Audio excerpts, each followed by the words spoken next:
Is it more important what food you eat, like the individual foods you eat, or do we actually need to know how the heck we are supposed to eat? Well, I think we all know that what we eat has an impact on our health. And I think that's kind of a given. You understand that if you eat a donut, it's not going to be the same as eating a piece of broccoli. But the how we eat is actually very important. Dr. Mindy here. Your body is in a war zone.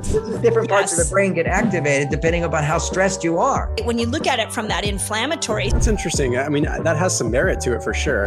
And you can't control everything. Jessie. And what about a woman who is not pregnant, but she's aiming?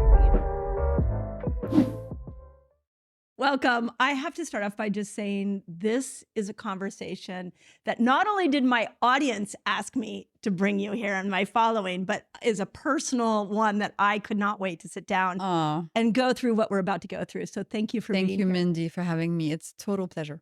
Yeah, I also have to tell you that when I first found out about you, so many people say to me, like, tell me how you did social media. And my general idea is like, find something you're passionate about and just show up with a camera and just ignite the world on fire. And everybody gets on camera and they're so stiff and they're so like, well, you should do blah, blah, blah. And then I saw you with the rainbow over your head. And I was like, that woman has it fucking right. You know, because what I think about is people are just scrolling through social media, mostly on the toilet, right? So you have to just like grab their attention if you want your content to go somewhere. So whatever you can use that is fun, I think is totally worth it. So yeah, the rainbow filter, iconic. Oh, it's a filter. Yeah, it's a filter. It's unique. What did you think it was? Like a real rainbow? No, I did not think it. Well, no, I did think she has such sparkling energy that like a rainbow is coming out of her head. Oh, thank you, Mindy. No, it's a filter. I found this amazing artist and she designed it for me.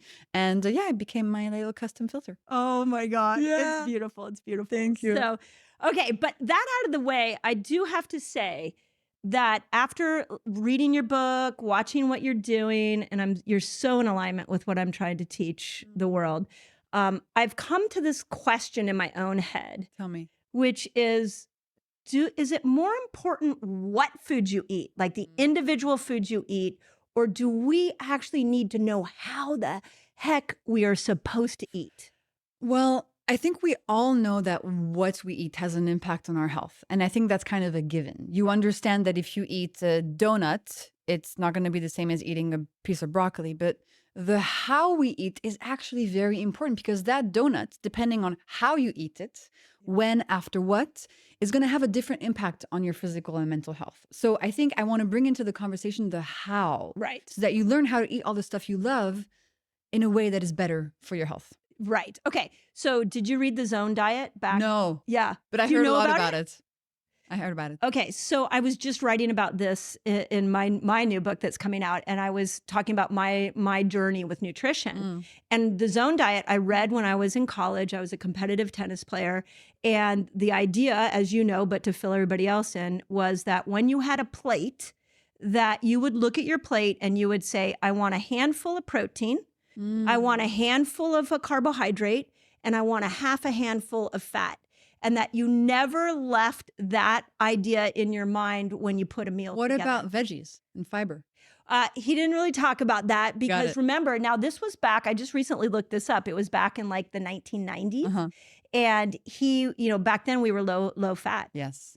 So I think he was trying to bring fat back into to the conversation. And his most profound thing that he said is that when bread comes to the table, the worst thing you can do is not put butter on it. Love it. So he was really trying to push fat back into the conversation, right? That's so interesting. And these fads come and go. I was talking yesterday to this person. He was like, so what do you think? Is it better to be vegan or keto? I'm like, listen, whatever diet you choose, what all these diets have in common is that they cut out processed foods and they tell you to eat less crap, essentially. So whatever's going to help you get on the path to eating more whole foods is helpful. Right. But I'm really anti-fad and I really don't like anti-fat? Anti-fad. Oh, fat. Fad Okay, diet. good. Okay, I'm just You're like, what? I'm No. like, wait, we're going Fat's down a great. whole other path now. No, and I really don't like it when my work is categorized as a diet. Me too. Right? Because I'm like, diet means fad, okay, means restrictive, means you're only going to do it for 10 days and then binge all the Oreos in the back of your cupboard.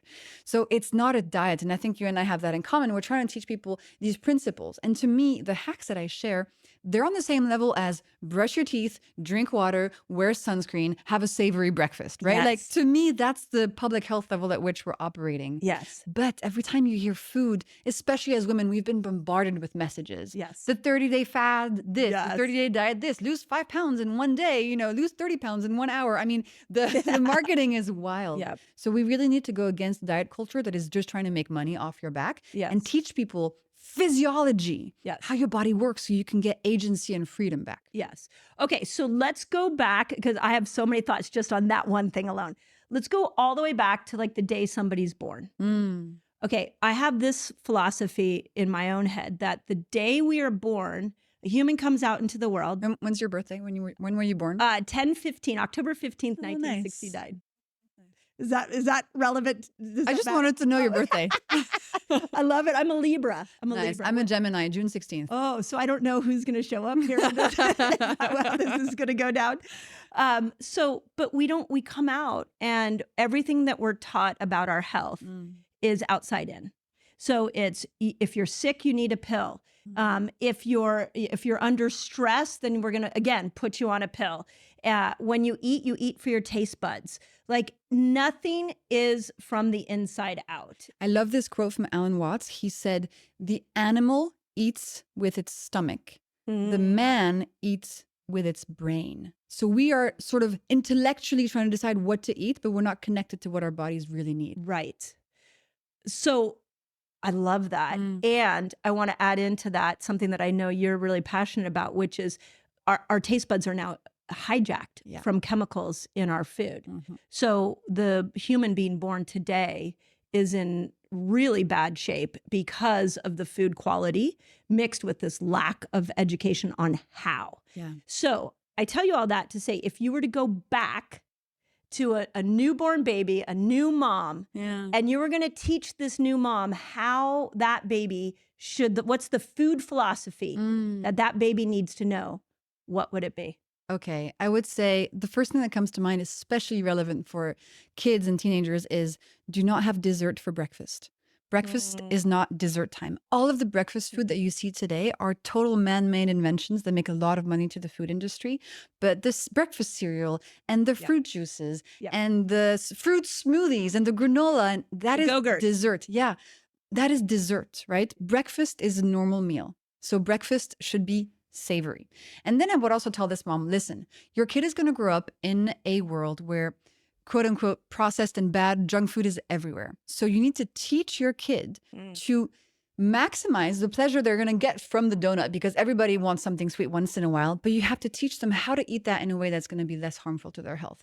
And the most basic place to start is to say, if you want to eat something sweet, something processed, something junky foody, have it for dessert after a meal, never for breakfast, never on an empty stomach, right?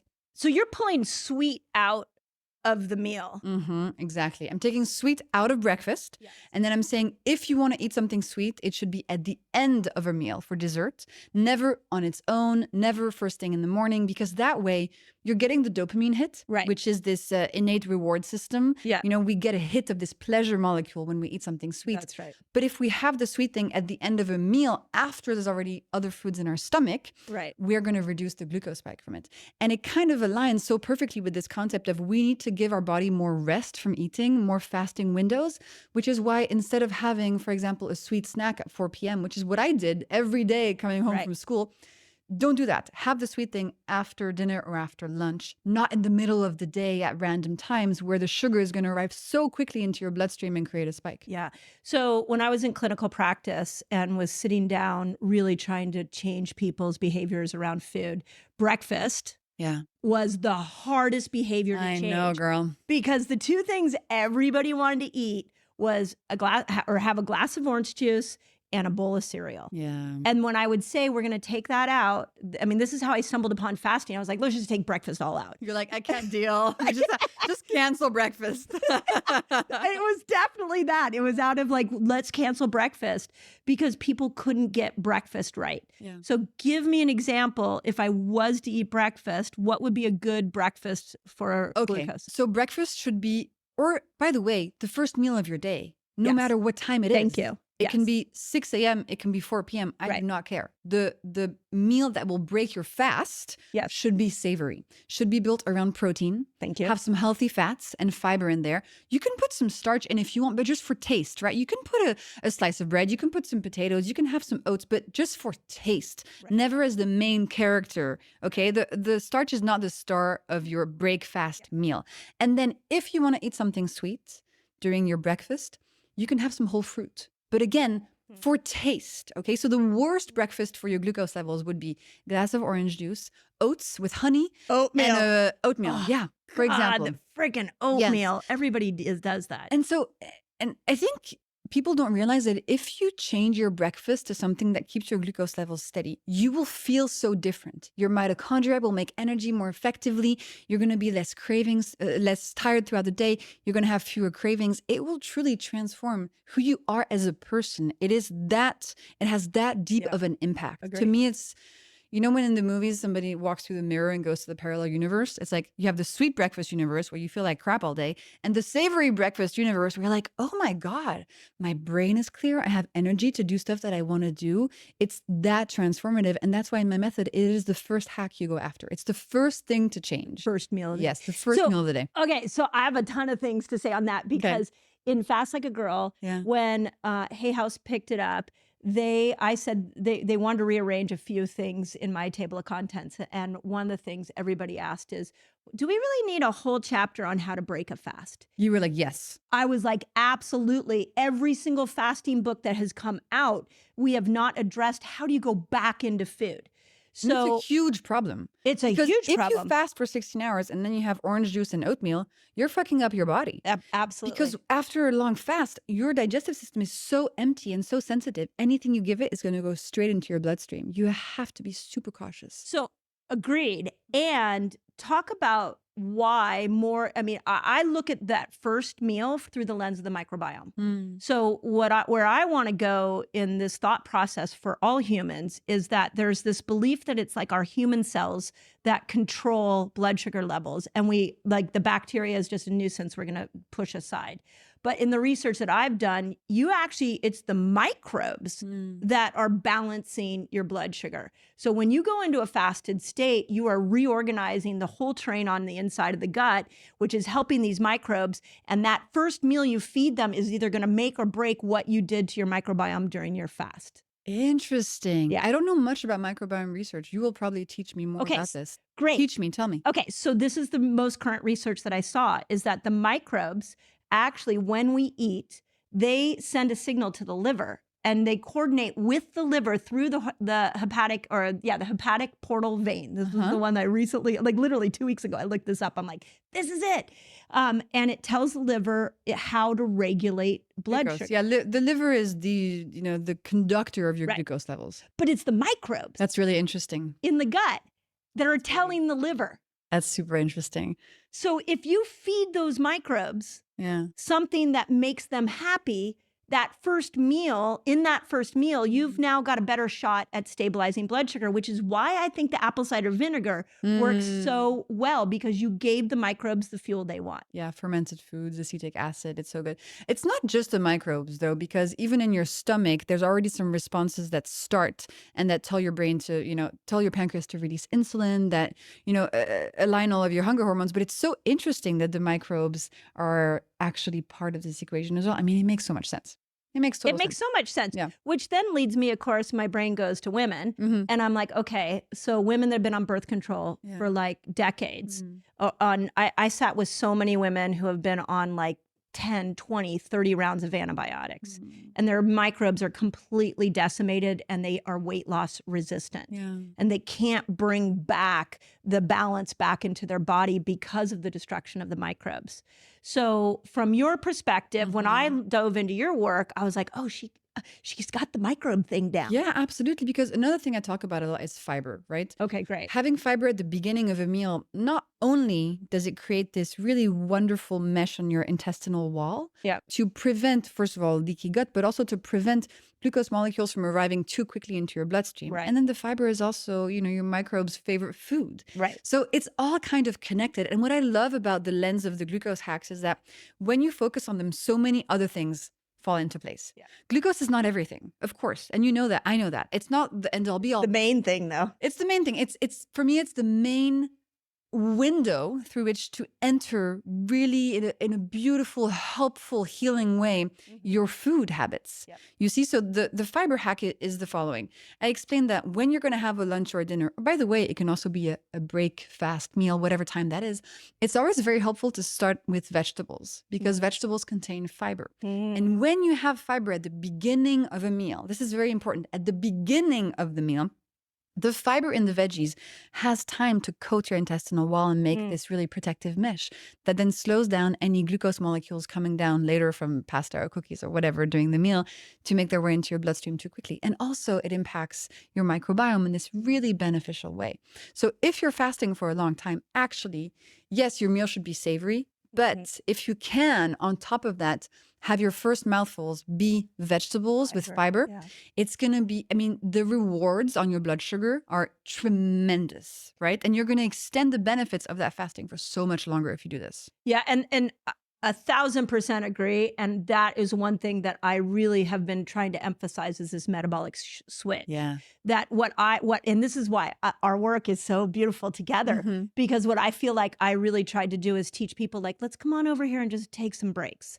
Like we just need to pause. Just like give her a break, She needs to rest, girl. Exactly. Mama needs some time. Yeah. Your whole metabolic system has just been messed up from this horrible food system that has kept you addicted, has got you filled with all these obesogens. Let's just give it a break. And then people got a result. But then this challenge that I had was getting them to go back into food. Yeah. Because every time they went back into food, all of a sudden their blood sugar started to go too high and they started to gain weight. So with that idea in mind, if I'm putting a meal together, you just talked about fiber first. Give me just like, here's what you should have learned the day you were born. Well, you should have learned that, these sort of old school cultural habits that we have a lot in Europe of starting your meal with vegetables. So in France, we have crudité, which means raw veggies at the beginning of a meal. And when I arrived in your studio, you had this beautiful plate on the kitchen and there was some raw veggies there. And in Italy, for example, they have antipasti, which is usually roasted veggies at the beginning of a meal. In the Middle East, they start their meals with herbs by the bunch. We need to go back to these cultural traditions and we need to start our meals with a plate of vegetables. Now, this doesn't have to be complicated. It can be, even if you don't have time, just grab 2 baby carrots from the fridge or 3 cherry tomatoes. If you have time, maybe, cook some green beans, roast some cauliflower. You can put some little sauce on there. Start your meals with vegetables. This will then dampen any glucose spike coming down afterwards from the rest of your regular meal. And if you do nothing else, if the savory breakfast sounds too complicated, if you do nothing else, at your next dinner, just add a plate of veggies to the beginning of your meal and then eat what you normally would eat, right? Don't change the rest of the meal. Just test this. And by doing so, you will reduce the spike of your regular dinner and you'll feel better. Better energy, fewer cravings, less hunger, less brain fog, less impact on your hormones, less impact on your sleep quality. And then slowly this virtuous cycle kind of puts itself into place and you're actually eating more than usual, but you're also craving less sugar and less junk food. Yeah. And it's like a wedge. You just put it in, puff, and then you open this world of steadier blood sugar levels and feeling so much more like yourself.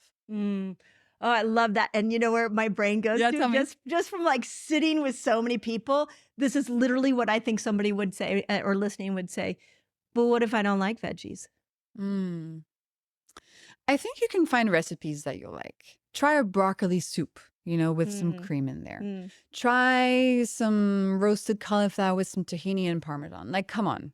There's Come something on. you And I can got find. a ton of recipes to help you. Yeah. And listen, if you don't like veggies and you don't want to try this, that's totally your prerogative. Mm-hmm. But I believe there's something in there for everybody. Mm-hmm. I think most of us maybe have this idea that veggies are gross, like the really bitter, what Brussels sprouts or really bitter zucchini just boiled in some water. Yeah, of course, veggies can be gross, but veggies can also be really damn good. Mm-hmm. So you just have to put a little bit of work in and Yep. see what works for you.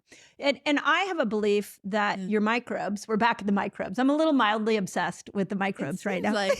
Yeah. No, because I think they're like the forgotten hero. But they tell you what you want to eat, actually. That's right. Mm-hmm. So when I first started studying fasting, there was a beautiful book that came out called The Every Other Day Diet. Okay. Have you ever? No. Okay. And this is what this woman did. She was a researcher. She took a group of people that had high cholesterol, had extra weight, high blood pressure, all the horrible metabolic markers. And she said, you eat whatever you want every other day. But on the days that you're not eating, you're fasting. And so they took this God. group, right? I know. Can you imagine taking like the standard American diet person through that experiment? She did lose like about 15 to 20% of the group. Can I be honest? That sounds horrible. It, That sounds like the worst thing to do. do you know that a lot of people fast that way Really? to this day? But that's unfortunate because I think if you do that, you're not actually feeding your body good food. You're okay, but this is the part that was magic. Tell me. Is that at the end of a year, what ended up happening is everybody lost weight, everybody's cholesterol improved, all the metabolic markers were better, but the biggest shockaroo was their taste buds changed. Good.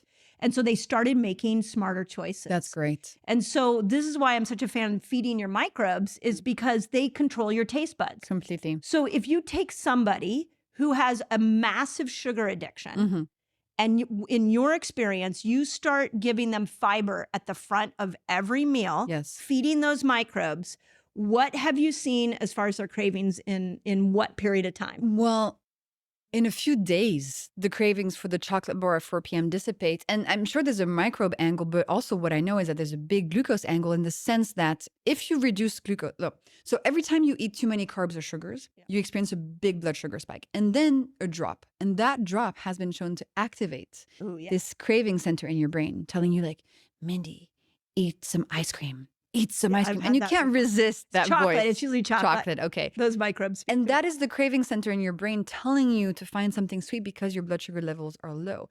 Now, there's surely another microbiome path as well to this that I don't know much about yet, but I want to look more into this. And so you have all these different pathways activating where unsteady blood sugar levels and eating too many processed carbs are just going to increase your cravings. And then there's the dopamine, right? So and then you're tired because your mitochondria are exhausted from all the glucose spikes. And so you're just like, oh, you feel so lethargic. So you want some dopamine. You want more. So what I see is just by adding, for example, a veggie starter or having a savory breakfast instead of a sweet one, you act so profoundly on that glucose spike. The glucose spike reduces, the glucose crash reduces. So the activation of your craving center in your brain is just not happening as much anymore. Brilliant. So if you want to eat chocolate, you're doing it from a place of enjoyment and pleasure, not a place of like, I need something sweet right now, like anything, give me a chocolate bar. You know that feeling? Yeah, It's a very different world to be in that feeling versus to be in the feeling of, hey, you know what? I think tomorrow I'm going to go get my favorite chocolate cake at this bakery. Yes. And you're having fun and you're enjoying it and you're looking forward to it, but you're not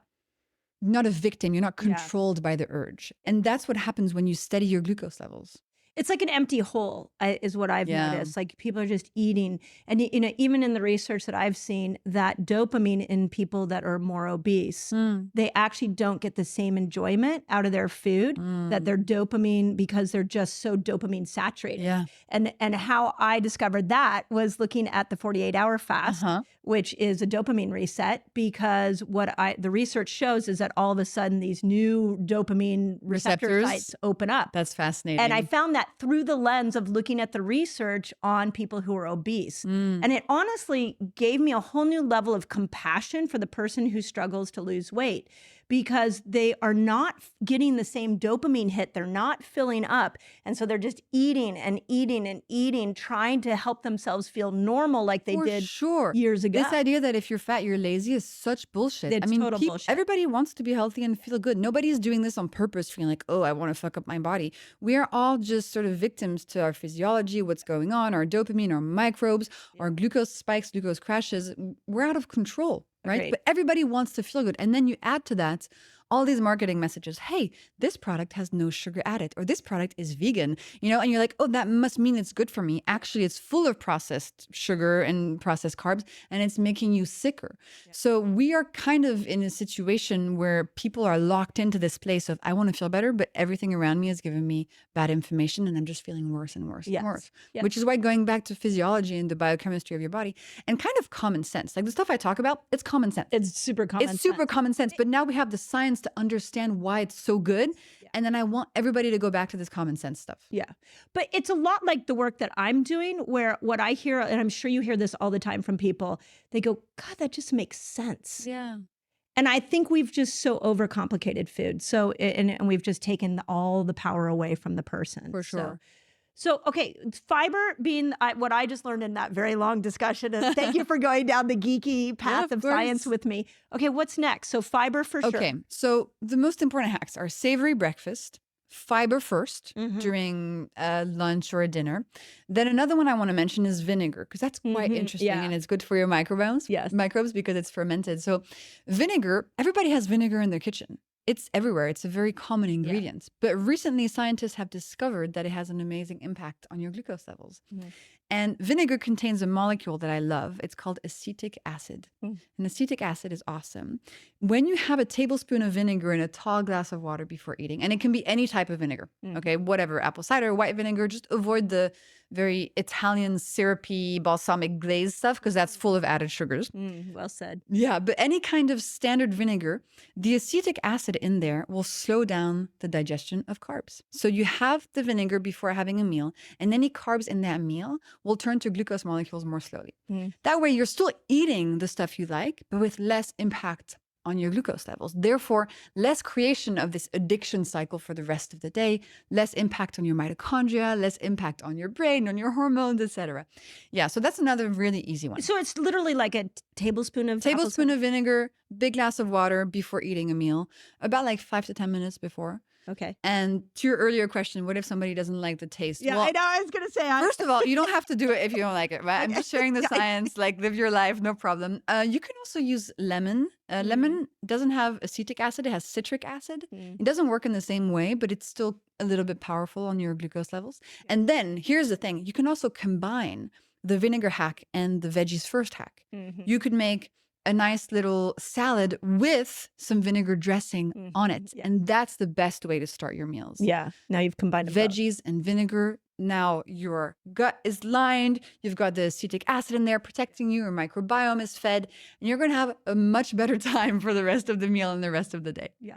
So you know what? I'm laughing because so apple cider vinegar is a hot topic on YouTube. It's like a trending topic on YouTube. And so I don't know, like a couple years ago, we have a guy who helps us with our YouTube channel, and he was like, you need to do a video on apple cider vinegar. And I was like, really? Like, I don't like apple cider vinegar. And then I went and looked at the science. You thought it was a fad. I thought it was a fad too. I was like, there's no way this is legit. This is like an Instagram influencer thing, right? That's exactly what I thought. The clinical trials are so legit. It's fascinating. It's crazy. And actually, vinegar's been used for centuries in so many cultures as a health ingredient. Yes. But now we understand the science. Yeah, I was the same as you. I was like, no way this is a real thing. Yeah. And I was like, well, there's like 15 clinical trials on a tablespoon of vinegar, and it actually seems to work. Yeah. Okay, and then the other thing that I just was thinking as you were talking that I loved when I first discovered your work is that we were over here. I'll put myself in this category. Like there was a subset of people over here educating about keto and carnivore and paleo and like all those. And all of that was about how to bring your glucose down. Yeah. And so it was manipulation of the type of food. And what I just heard in the two biggest hacks that you just gave were two things you add in. Yes. And when you add in, that's so much easier than taking something away. Girl, I know, because if you take stuff away, that shit's going to come right back. It's right. It's too hard. I applaud people who are able to say, I'm just never eating sugar ever again. That's not me. Yes, I love me sugar. neither. I eat sugar every single day. Yeah. So I needed to find ways to eat it in a way that's less harmful without taking it out. And that way it's not a diet. Right. You see, because to me, diet means restriction, cutting out food groups, doing this whole thing that is just not at all sustainable. Yeah. Whereas here we're talking about principles that are almost like, gentle giants or fairy godmothers that you have in the back of your head, and you do them when it's easy and it's helping your body. It's additive. It's not frustrating. It's not stressful. And that's why it works. And that's why people easily stick with it, even though there's not really much to stick with. Right. It's just new principles to add to your life when they're easy to add. So beautiful. So beautiful. Okay. So outside of adding those two things in, is there anything else about putting a meal together Yes. that I need to know? One of my hacks is called putting clothing on your carbs. Okay. So that's another thing about adding. Dress them up. Okay. Yeah, exactly. Take them out. Take them out. Like, get them ready for a party is what I heard. Exactly. So I'm sure your listeners know this, but I just want to recap for anybody who might be new. So carbs, there's two categories of carbs. There's starches. So that's bread, pasta, rice, oats, potatoes, and sugars. Anything that tastes sweet, from a piece of chocolate to an apple. And these are carbs, right? So if you eat starches or sugars on their own, meaning you grab a piece of bread on its own, meaning you have a cookie on its own, that's what I call eating your carbs naked. Okay, it's just the carb. You don't want your carbs naked. Now, what's the problem with this is that if your carbs are naked, all the glucose and fructose in them is going to pass into your bloodstream very quickly. Nothing slowing them down, nothing holding them back.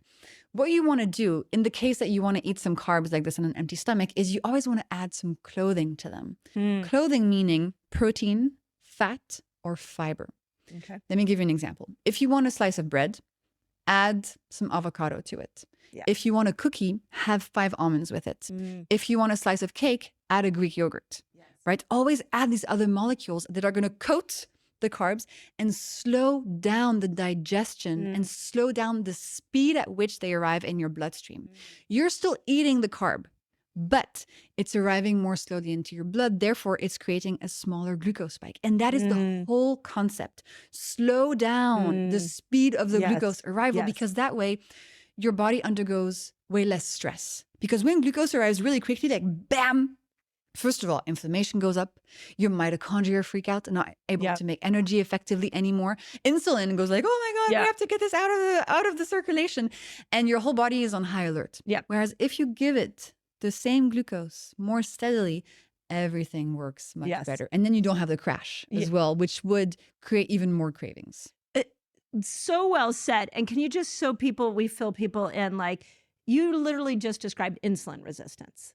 Like, like it's too much flooding at the cell all at once. And this is another concept that my brain has been geeking out on recently, because when all that glucose gets and insulin comes at the cell doesn't know what to do. So in order to save your life, it can't get it in there to activate it to create energy with the mitochondria. It stores it as fat.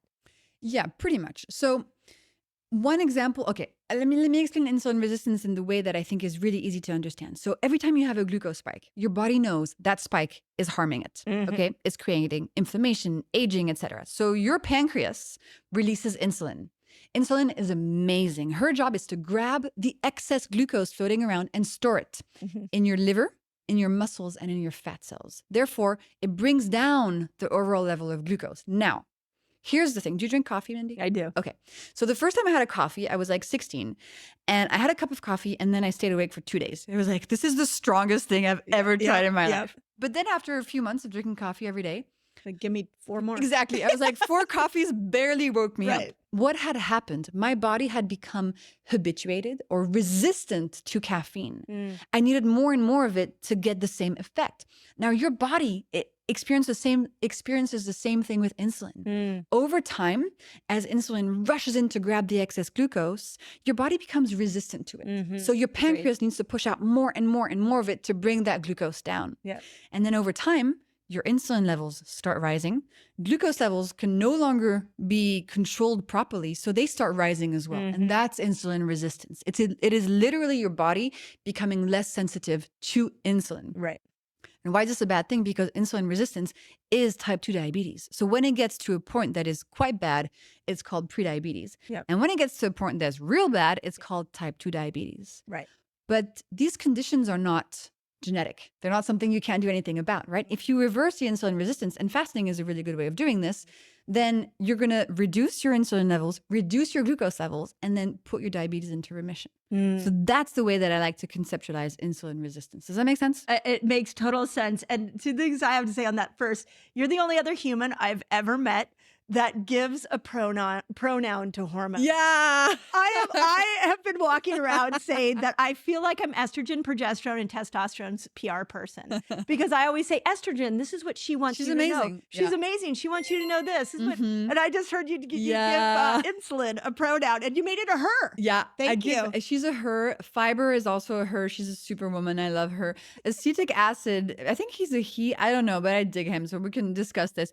But I think it's cool because you understand that there's an emotion and a personality behind all the things that your body does. And I just love that. To me, it creates such an intimate relationship with my physiology, which could be quite a dry topic So if you just read it in a book. And so the other thing I have to tell you is that I have this like dream of doing like a stand-up comedy act of like around all the hormones, and now you're coming with me because I think we have to make it fun. We have to make it like approachable for people. Otherwise, health is only for the educated. What do we do with somebody who's like, I don't even know what the word insulin is, but once we give it a personality, now there's a vibration to it that I can attach myself to. Yes. So I love that. Yeah. So I just didn't want that to pass because that was really good.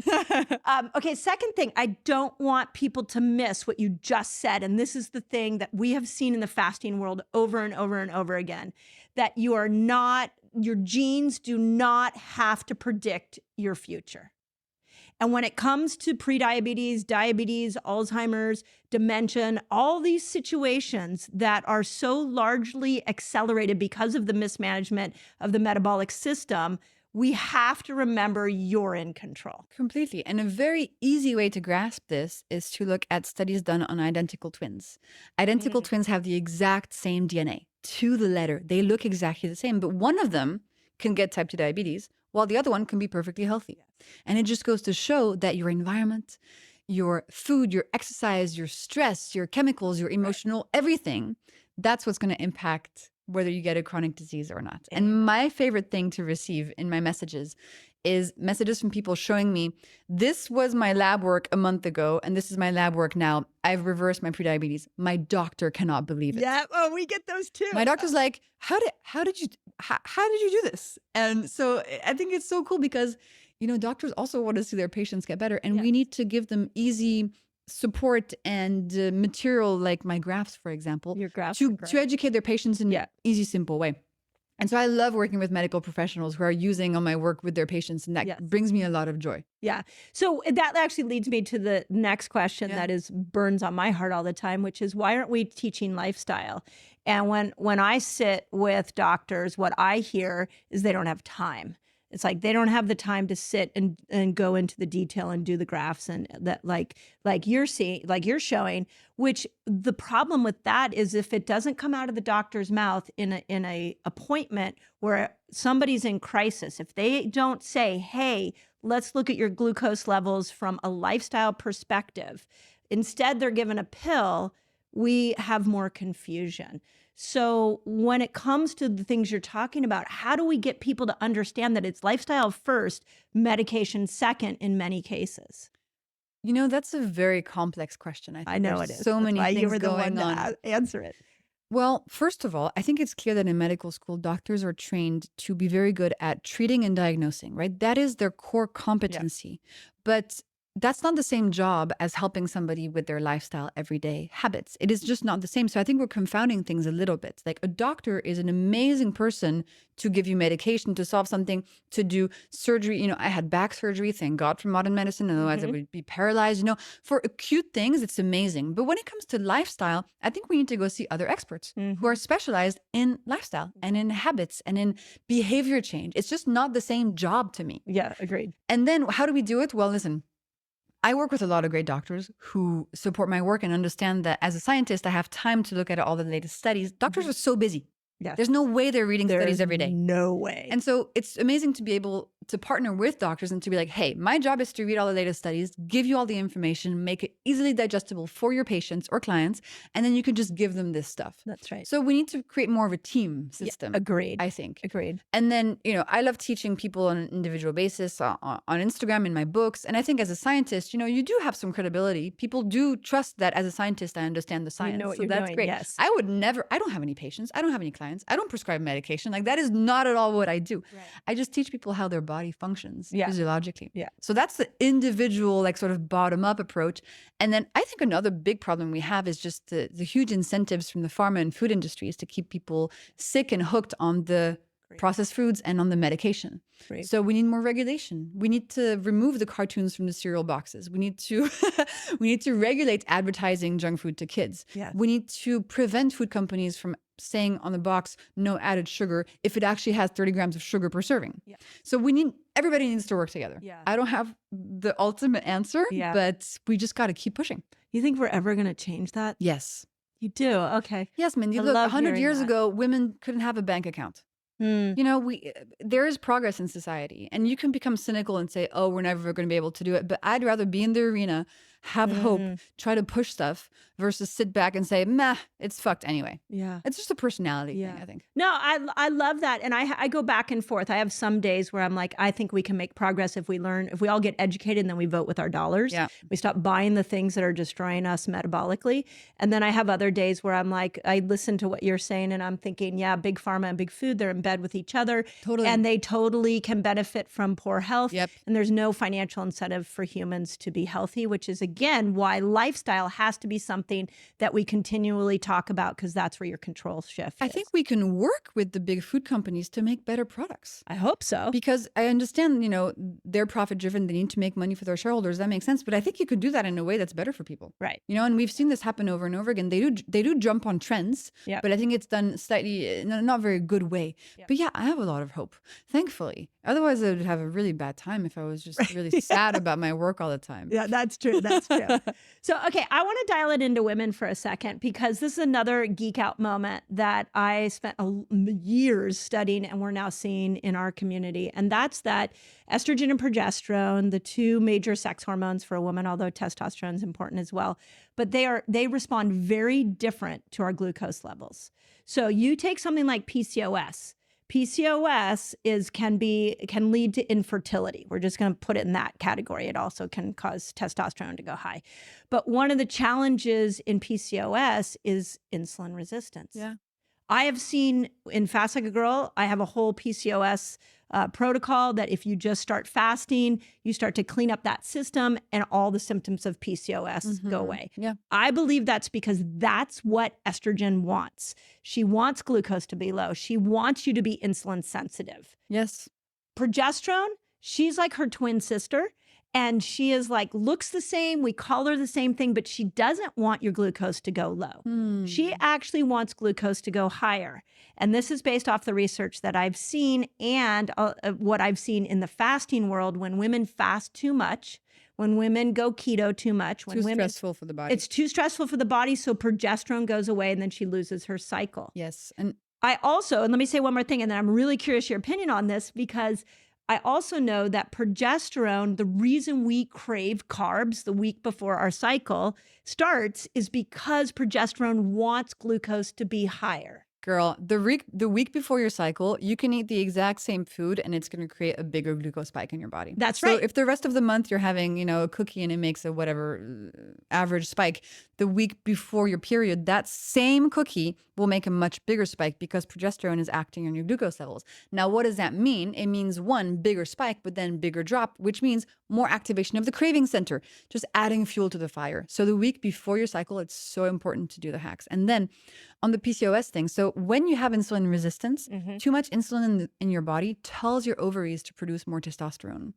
And PCOS is a condition of having this imbalance in your hormones and having way too much testosterone in a female body, And so often the way PCOS is treated is by giving women the birth control pill because that contains female hormones. And so what happens is that in a female body with so much testosterone and PCOS, the birth control pill will come in and sort of average things out again and rebalance female versus male hormones. But that is not solving the problem. That is just masking the symptom. Then you stop the pill, bam, testosterone is again higher than the female hormones. You're not ovulating, you can't have kids, etc.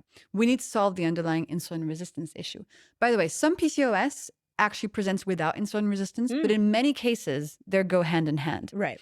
And so how do we reverse insulin resistance? By lowering glucose spikes, lowering insulin levels, and then it naturally comes back into balance. And do you think that if you start to clean up your food system, the way my eyes see it is that years ago we stored extra glucose and insulin when the body was in this malfunctioned place. You mean extra glucose as fat? Yeah, gets stored as fat. And so when we go into the fasted state, the body is forced to release that. I'm going to challenge my own belief systems here. Do you think, and what you're seeing is, if I'm a 200-pound obese individual and I put fiber in, I do my apple cider vinegar, I do all the hacks you shared, and I clean up my metabolic system, will my body naturally drop weight? Hard to say. You know, what I see is that fat loss is often a consequence in about 50% of people, a consequence of steadier glucose levels, because with steadier glucose, you have fewer cravings. So it's much easier to eat less processed food that are, you know, very palatable and super calorie dense. You're less hungry because your hunger hormones are much more balanced, and your insulin levels are lower. And we know that in order to burn fat for fuel, your insulin has to be low, right? So it kind of makes intuitive sense that that is a really great way to go. I can't guarantee it. I see it a lot, and I think it makes a lot of sense. But, you know, you could also, for example, keep your glucose levels very steady by adding pounds and pounds and pounds of butter to everything you eat. Because more fat, more clothing on the carbs, steadier glucose, but then you're adding so many calories that you're not going to lose weight, right? So to answer your question, yes, probably. That's what I see. So with many of the conditions that are affecting women, let's just, we talked about PCOS, we talked about infertility. I'm just going to throw a couple more out that I've seen just from rolling my book out into the world and hearing all these messages, much like you. Menopausal symptoms, horrific. We've, you know, mood disorders, really, really bad. Cardiovascular health, especially going into menopause. We got Alzheimer's, dementia. Of all these conditions, autoimmune conditions that are happening to women, how many of these do you feel could be cleaned up if we clean the metabolic system up? I mean, yes. The answer is yes. Listen, your body cannot be healthy if you are on a glucose roller coaster. And your glucose roller coaster will exacerbate any symptoms that you're having. So for example, in the studies, they show that menopause symptoms diminish drastically, insomnia, hot flashes, if you keep a diet that is lower in glucose spikes. Mental health, that's why I got into this in the first place, because I discovered that my mental health was worse the days where I had more glucose spikes. That's right. And my brain felt so much better where my glucose levels were steady. Alzheimer's is now called type 3 diabetes by some scientists, because we're realizing that what's happening in the brain of somebody with Alzheimer's is very similar to what happens in the body of somebody with type 2 diabetes. It is so key and so core to all aspects of our health. Agreed. It's not the only thing, but you need to have steady glucose levels as the foundation of your health. You cannot build a house of a healthy brain, healthy body, healthy life if your glucose levels are all over the place. It is just impossible. It impacts your hormones. It impacts your skin. It makes you age faster. Every single one of your organs becomes inflamed. Your mitochondria are all messed up. You don't have any energy. You're hungry all the time. You can't leave the house without a snack. You're craving sugar 5 times a day. You don't sleep well. I mean, the list goes on and on and on and on, because every cell, every part of your body burns glucose for energy, is sensitive to your glucose levels. So obviously, it's like if you're chronically dehydrated. Like everything is going to suffer, right? Well, if your glucose levels are all over the place, everything is going to suffer. So what I like to tell people is, if you could feel better than you currently do, then try to steady your glucose levels and see what happens. That is the request. It's easy. It's free. You're just adding stuff into your life. It's common sense plus scientific evidence to support it. Just try 2 days. You'll see. And see what happens. Exactly. Right? You'll see your moods change. Exactly. That was exactly. smart. I mean, one of my favorite phrases is, you don't need motivation, you need momentum. And once you get momentum, then the motivation becomes effortless. What do you mean by momentum? You've got to see that the diet is working for you. So think about how many people have gone on calorie restriction diets and like within the first week, their motivation is high because they're like, I want to lose weight. But after a week, maybe 2 weeks, they're like, this is getting hard. This is getting harder. And if they don't see the result right away, then they're out. It's like why people in the new year 2 weeks in are done. Yeah. So, but once you have momentum, like what you just said, 2 days of trying the hacks you just said, now you're like, whoa, oh my God, my moods are better. Like my clothes are a little bit lighter in 2 days. Yeah. And it's not even hard anymore. No. You don't even need motivation. No. You're like, no, tell me. That's the thing. You know, that's where they're like, hey, Jessie, Mindy, what else should we do? Exactly. You know, and that happens so fast because of just knowing how your chemistry works. Yeah. And that's where I get irate because I'm like, well, we just need to let people understand how they physiologically were designed. Yes. Once you get this, then it becomes really fun and it becomes effortless to follow through. Totally. So that's what's brilliant about that. Ozempic. Oh. We got to go there because Okay. I'm getting the question a lot and I want to know what your thoughts are on it. I mean, first of all, wow. Yeah. Like, whoa. It's been very helpful to many people who've struggled Agreed. with losing weight for a long time. But to me, it brings up such emotions of sadness because I'm like, okay, so we are in a society where our food system is so toxic and the food around us is so bad for us that we need a pill to prevent us from eating it. Do you realize the situation we're in? 1,000%. That is just mad. And my heart goes out to everybody who's felt stuck for so long and for whom this is a solution. Now, a couple things that are really interesting that have come out. First of all, when you lose a lot of weight on Ozempic or any of the other GLP-1 agonists, turns out you're losing fat, but you're also losing muscle very rapidly. Agreed. And then when you stop it, if and when you stop it, you're probably going to gain weight back and it's not going to be muscle, it's going to be fat. So you might end up in a worse situation. So if you are on one of these medications, also learn how your body works so that you can adapt your lifestyle habits at the same time. And when you stop, you're in a better place and you can continue a healthier life. I think that's so key. And then I also want people to understand how they work. So these medications, there's a hormone in your body called GLP-1. And you know, after a big family dinner, when you're so full, and your aunt is like, Mindy, have more cake. And you're like, no, Aunt Shirley, like, I cannot. I'm so stuffed. One of the reasons you feel stuffed is because of GLP-1. Okay? It's a natural hormone we all produce. And these medications like Ozempic, they trick your brain into thinking there's lots of GLP-1 around. GLP-1 is not actually higher. They're just tricking your brain into thinking there's more. Right. Okay? So you are using a trick on your physiology. So that's really important to understand how it works. What are your thoughts? Yeah, no, my brain was like, I'm going to go look up GLP-1 and see what fasting does to it. Because I know that fasting, when you start to get a ketone, it suppresses ghrelin. So the hunger hormone goes away. So every person that I've sat with that has had great success with any of the weight loss drugs, what they tell me is I'm just not hungry anymore. And what my brain interprets that is I'm not hungry either. Yeah. Because I've managed this metabolic switch where I'm fasting along with really smart food, putting it together so I don't have these big glucose spikes. So I'm sure you feel the same way. Totally. You can increase GLP-1 naturally, for example, by eating in a way that keeps your glucose level steady, by adding fiber to your diet. And we can talk about it later, but I created something that also increases GLP-1 naturally. So it's possible to tap into this. Yeah. You can fast and regulate your hunger hormones. You can eat in a way that avoids spikes so that you don't get these crazy hunger pangs every couple of hours. But it's amazing that we've had to short circuit our body to be able to exist in this food landscape. And that's the biggest takeaway I have. Yeah, it's like, take them, don't take them. That's your personal choice. I have no judgment. Yeah. I'm just like, wow, look where we are. Yep.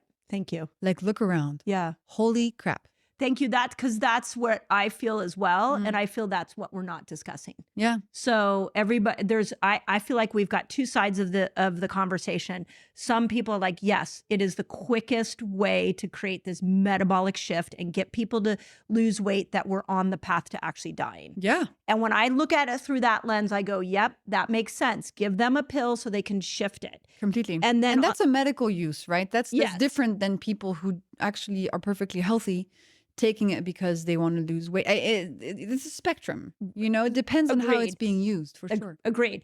And then on the other end, I've also been recently diving into this concept of an obesogen. And I don't know what you know about obesogens, but there are chemicals that you put in that are now put in our food.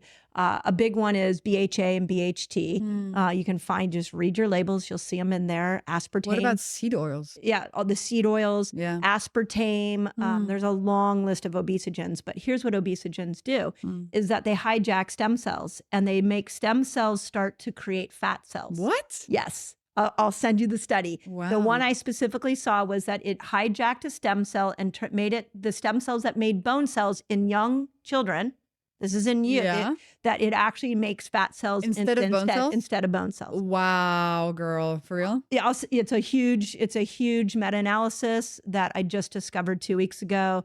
And then I started to think, oh my gosh, like between that and what we know about food creating this dopamine response, we are so food addicted now that it's not the person's fault. This is where I get really upset because I'm like, let's stop looking at somebody who's obese and say they're undisciplined.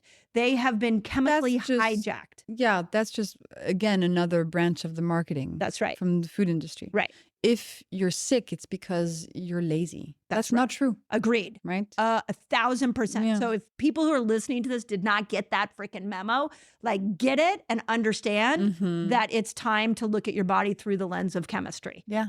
Then the second thing that I really think is that it takes all the power away. So when I take a drug and I lose weight, I think it's the drug. I don't give myself any credit. But what you're teaching and what I'm teaching is that we're saying there's this system inside your body that can be regulated if you understand the rules of the game. And once you understand the rules of the game and you regulate it and you drop weight, you're the one that gets the credit. Nobody else gets the credit but you. And that changes everything in that person's world when they take ownership over their health. Interesting point of view. I see what you mean. Yeah, I think agency freedom is so key, right? And then we're back at momentum. Now Yeah. I have momentum. I made a smart choice. I created a result in my body. I love what I'm looking at in the mirror. My blood work is looking great. And I freaking did that. Yeah. And like I always say that one of the things that blew me away from Fast Like a Girl is I literally thought I was writing a fasting manual, but what I have come a year later to determine is that I wrote a women's empowerment book. Oh, that's nice. I had no idea because what it did and what you're doing, and I don't know if you see it this way, but I got to give you credit too, because what you're doing is you're giving people the power back. For sure. That 100%. And That's I think what I'm that doing. is so important. Yeah. So Completely agree. Yeah. Absolutely. So Yeah. that's what another mental part of the Ozempic or all the weight loss drugs is that it's like we don't need to go down that path. There's too many other simple things you can do. So. And if you do, it's also, your choice. But yes, I think it's so important to teach people these easy principles that have been obfuscated by decades and decades of marketing messages from the food industry. That's right. I want to give people the power back and the agency back, just like you do. That's Agreed. right. That's Yeah. right. Okay, talk about your new product. Because, Yeah. for starters, I mean, I'm sure by the time this comes out, you've probably already talked about it. You announced it, but I do feel honored to be one of the first people. Oh, yes. And I got to tell you, my community, It's going to love it. girl, this is Okay. going to be, so talk about it. Preface. First of all, try my hacks. They're free. They're super simple. They're food-based. However, for the past couple of years, my readers have asked me, Jessie, what if I don't like vinegar? You were like, I hate vegetables. People ask me, can I take a fiber pill? Can I take vinegar in a capsule? So I was like, okay, let's have a look at this. And a little bit from the same place as I used to develop all my hacks, I looked at all the research on supplements, ingredients that can help you with your glucose levels that you can put in a pill. Well, the stuff on the market, how do I put this? There's a lot of bullshit. I was just going to say it's junk because I've looked into supplements. It's trash and toxins and yeah, there are a lot of gummies with vinegar in them that also have 3 grams of sugar per serving. Yep. There's a lot of marketing crap out there, Yeah. unfortunately. So I wanted to see if I could create something that would actually be helpful to people and not be bullshit. So the plants that I've put into anti-spike formula, they've actually been around forever, right? They're super easy plants. We have mulberry leaf, we have lemon, we have cinnamon, and antioxidants from green vegetables. But recently, scientists across the world have discovered that these specific molecules from those specific plants have amazing impact on your glucose levels. And those are the ones that I put into here. So the ingredients in anti-spike have over 25 clinical trials backing them, 100% plant. I sourced the highest quality, best potency of them all. And so what it does two things. Number one, when you take it before eating carbs, it grabs up to 40% of the carbs in the meal, up to 40% of the carbs in the meal. And instead of letting those carbs turn to glucose and go into your bloodstream and create a spike, they grab the carbs and they get down to your microbiome where they are processed there. Your microbiome loves feeding on undigested carbs. It makes short-chain fatty acid. This is amazing. And then if you do this every day before the meal of your choice, you're also going to unlock these long-term benefits from all of the polyphenols in the plants that I have put here. Specifically, the lemon extract is super powerful. These molecules have been shown to help reverse prediabetes after 12 weeks, lowering your fasting glucose levels by 10 milligrams. I mean, it's crazy stuff. That's a huge amount. And increasing GLP-1, as we were talking about, that's the hormone Ozempic acts on. But it's actually increasing it by 15% after 6 weeks by working on your gut microbes, okay? So it's not a magic pill. I don't want people to replace the hacks with this. And also, it costs money. So it's not for everybody. Right. But if you want to add to your tool belt one extra thing, one extra supplement, this is the one for your glucose levels, hands down. There's nothing better on the market. It is literally the best thing out there. But again, not a magic pill. Use the hacks first and foremost. This is in addition to help you, right? You have to look at your food. We're not going to have a terrible diet and take anti-spike all the time. Yes. And, counteract it. That's not the point. Yes. It's an extra tool. And this is also really helpful for people who message me who are like, Jessie, my dad has diabetes. He doesn't want to change his diet. What can I do to help him? Yeah. This will also very much help you. Or if you're traveling, you're on the plane, you're at a birthday party, you don't have veggies, you don't have vinegar, you don't have other hacks. This is your friend in your purse. So it sounds to me like it's a bridge between a metabolically healthy person and one who's not. Yeah. And how do you start to change that behavior? The hacks are the same, right? It's all a big family of tools that you can use. And then in my second book, I focus on 4 hacks, but my first book has 10 hacks. And so pick and choose what calls you. Use your intuition. Is it the savory breakfast? Is it the veggie starter? Is it the vinegar? Is it the anti-spike? Is it those on carbs? Like, which one are you drawn to? Because like that's the one you should start with. Oh, it's like a toolbox. Exactly. See, I love that. Exactly. That I always say that with the fasting. I have 6 different length fasts, and people are like, which one should I do? I'm like, which one? What are you trying to accomplish with your body? What do you do? Which one feels like the one that is calling your name? Yeah. Yeah. So, and I just have to point out that's a very feminine approach to healthcare that I think we've lost. It's, we do have, and again, I'm always going to stand up for the woman. And I feel like we have a very patriarchal healthcare system, which is do this, don't do that. And what I just heard and what you said is into your body. Yeah. Your intuition tell you what you should do. Totally. So, and then what if I want to have like, let's just put out there, like, I want to have like a bottle of wine and a bunch of chocolate cake. Yum. Yeah. But You're a chocolate girl, right? Yeah, I'm a chocolate girl. Wine girl. Yeah, I get it. Yeah. So, but I don't really want the consequence of the blood sugar. I would say, or the blood sugar spike. Yeah. I would say. I mean, anti-spike is a good solution if you want something fast and in a pill, or put some clothing on that cake. Have some almonds before. Have a little leftover veggies before you have everything. Have some cheese with the wine before the cake. I could do that. You could also go for a little walk afterwards. Or, if you've had wine, like dance in your living room, your muscles are going to soak up some of the glucose. You can always compose with the hacks whatever music feels good that day. Yeah. But also remember that some decisions we make are for pleasure, and not everything has to be optimized for your health. And if you're having a day where you don't want to do any of the hacks, sometimes I wake up, it's a Sunday, it's 10 a.m. and I want ice cream for breakfast, and I'll have it. And I won't do any hacks. Yeah. You have to live that way. All flexibility. Totally. Oh my God. Totally. Well, okay, before I go into my last question, the first thing I have to say is I feel like I have met my glucose sister. Oh, thanks, Mindy. I spend so much time trying to help women specifically understand their glucose and the impact on all their hormones. Yeah. And when I saw your stuff and just listening to you today, I was just like, yes, like Thank you. this is so refreshing, and this is the message the world needs. So Oh, you're I'm so just, kind. Thank you so much for having me, Mindy. yeah, I love it. it's really, I could sit and talk to you for hours. I'm like, no, most people can't talk about blood sugar that I know. long. They're like, oh God, blood Yeah. sugar. So, okay, here's my last question. Tell me. And this is my question for this season's podcast, Yeah. because I think it's one that we don't think about enough, which is, what does health mean to you? Like in a day-to-day, when you know you're healthy, what does it mean? And do you have a health goal that you are working towards right now? And what Love would it. that be? Health, it means freedom to me. Yeah. Because if you're free to do the stuff that you want to do and there's nothing in your way, you don't have chronic fatigue in your way, you don't have skin issues in your way, you don't have some hormonal problems in your way, you don't have poor sleep in your way, you don't have cravings in your way, it's freedom. Yeah. Getting your health is freedom. And I had this issue when I was younger. My health was completely broken, mentally, physically, and I was like, nothing else matters. I literally cannot live if my health is not fixed. Yeah. So I think health is freedom. Yeah, great. And then what's a health goal? Listen, for 2024, my word is space, not going to space. Ooh, But I want more space in my life, because the past 4 years, 5 years have been a roller coaster for me. And so 2024, I want more space. I want more time. I just want things to be a bit calmer. I feel like I got to the top of a mountain now, and I want to have a little picnic and just chill a little bit before I, look at the next mountain.